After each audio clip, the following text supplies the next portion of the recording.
जो व्यवस्था बनेगी तो बाकी जो बड़े काम होने हैं वो तो होंगे, लेकिन in the matter of days and hours 6 चीजें हो जाएंगी। पहली चीज, बिहार से इस फर्जी शराबबंदी के कानून को हटा दिया जाएगा, जिसमें शराब की दुकान बंद है और घर घर शराब की डिलीवरी हो रही है और बिहार के गरीब जनता का 20,000 करोड़ का नुकसान हो रहा है। दूसरी बात हम लोगों ने कही कि बिहार में 60 वर्ष से ज्यादा उम्र के हर महिला पुरुष को, दिव्यांगों को और विधवाओं को जो 400 रुपए की पेंशन पर जी रहे थे, अभी हम लोग के डर से 1100 हुआ है। जैसे ही जनसुराज की व्यवस्था बनेगी उनको 2,000 रुपए महीना मिलने लगेगा, ताकि उनकी एक बेसिक जिंदगी जीने के काबिल हो जाए। तीसरी बात कही गई कि जैसे ही सरकार बनेगी 7 दिन के अंदर एक नया विभाग बनाया जाएगा रिलीफ एंड रिहेबिलिटेशन के लिए, उन लोगों के रिलीफ और रिहेबिलिटेशन के लिए जो बिहार से मजबूरी में पलायन कर गए हैं। उस विभाग का सिर्फ ये काम होगा कि आने वाले साल भर में 50 लाख से ज्यादा लोग जो बिहार से बाहर 10,000 12,000 की मजदूरी के लिए गए हैं, उनको बिहार में ही रोजी रोजगार की व्यवस्था की जाए,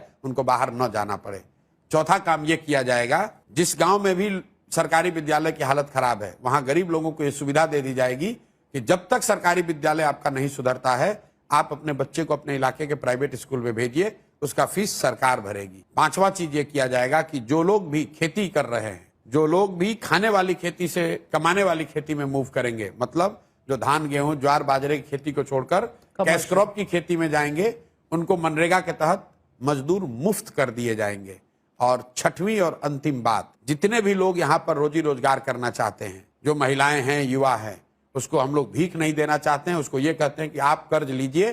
कर्ज पर आपको 10% 12% ब्याज नहीं लगेगा, 4% ब्याज लगेगा। 4% ब्याज पर आपको कर्ज मिल जाएगा, ताकि आप अपने घर में अपने पैर पर खड़े होइए, रोजी रोजगार कीजिए, ताकि आपको सरकारी नौकरियों का मुंह ना देखना पड़े, फैक्ट्री लगने का इंतजार ना करना पड़े। ये 6 चीज जनसुराज के आने के मैटर ऑफ डेज में कर दिया जाएगा। और एक अंतिम बात, जो 100 सबसे भ्रष्टतम नेता और अफसर हैं, उनकी सूची बना दी गई है। जैसे ही सरकार बनेगी स्पेशल कानून बनाया जाएगा, स्पेशल कोर्ट बनाए जाएंगे और साल भर के अंदर न सिर्फ इन पर कार्रवाई होगी, इनके और इनके परिवार के पास जो